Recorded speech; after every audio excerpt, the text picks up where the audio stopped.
ವೀಕ್ಷಕರೇ, Patil news alert ಸುದ್ದಿಗೆ ಸ್ವಾಗತ ಸುಸ್ವಾಗತ. ಅಬ್ಬರದ ಮಳೆಯನ್ನ ಲೆಕ್ಕಿಸದೆ ಸಂಚಾರಕ್ಕೆ ಮುಕ್ತ ಅವಕಾಶ ಮಾಡಿಕೊಟ್ಟು ಜನರಿಗೆ ಪ್ರೀತಿ ಪಾತ್ರರಾದ ಸಿರಿವಾರ ಪಿಎಸ್ಐ ಅಮರೇಶ್ ಪಾಟೀಲ್. ಇತ್ತೀಚೆಗೆ ಸುರಿಯುತ್ತಿರುವ ಭಾರಿ ಮಳೆ, ಗಾಳಿ, ಗುಡುಗು, ಸಿಡಿಲಿಗೆ ರಾಜ್ಯ ಜನ ತತ್ತರಿಸಿದ್ದು, ಇಂತಹ ಒಂದು ಸಂದರ್ಭ ರಾಯಚೂರು ಜಿಲ್ಲೆಯ ಸಿರಿವಾರ ಪಟ್ಟಣದಲ್ಲಿ ಸುರಿದ ಭಾರಿ ಮಳೆ, ಗಾಳಿಯಿಂದ ಅನೇಕ ಕಡೆ ಮರ ಗಿಡಗಳು ಬಿದ್ದಿವೆ.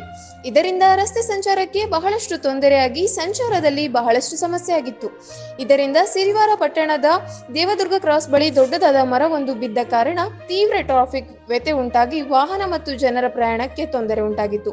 ತಕ್ಷಣ ಸುದ್ದಿ ತಿಳಿಯುತ್ತಲೇ ಸ್ವತಃ ಪಿಎಸ್ಐ ಅಮರೇಶ್ ಪಾಟೀಲ್ ಅವರೇ ಅಬ್ಬರದ ಮಳೆಯನ್ನ ಲೆಕ್ಕಿಸದೆ ಟ್ರಾಫಿಕ್ ಸರಳಗೊಳಿಸಿ ವಾಹನ ಮತ್ತು ಜನರಿಗೆ ಸುಲಭ ಮತ್ತು ಸರಳ ಸಂಚಾರಕ್ಕೆ ಅವಕಾಶ ಮಾಡಿಕೊಟ್ರು. ಇಂತಹ ಕರ್ತವ್ಯ ಪ್ರಜ್ಞೆ ಮೆರೆದ ಪಿಎಸ್ಐ ಅಮರೇಶ್ ಪಾಟೀಲ್ ಅವರಿಗೆ ನಾಗರಿಕರು ಪ್ರಶಂಸೆ ವ್ಯಕ್ತಪಡಿಸಿದ್ದು, ಜೊತೆಗೆ ಸಾಮಾಜಿಕ ಜಾಲತಾಣಗಳಲ್ಲಿ ಎಲ್ಲರ ಮೆಚ್ಚುಗೆಗೆ ಪಾತ್ರರಾಗಿದ್ದಾರೆ.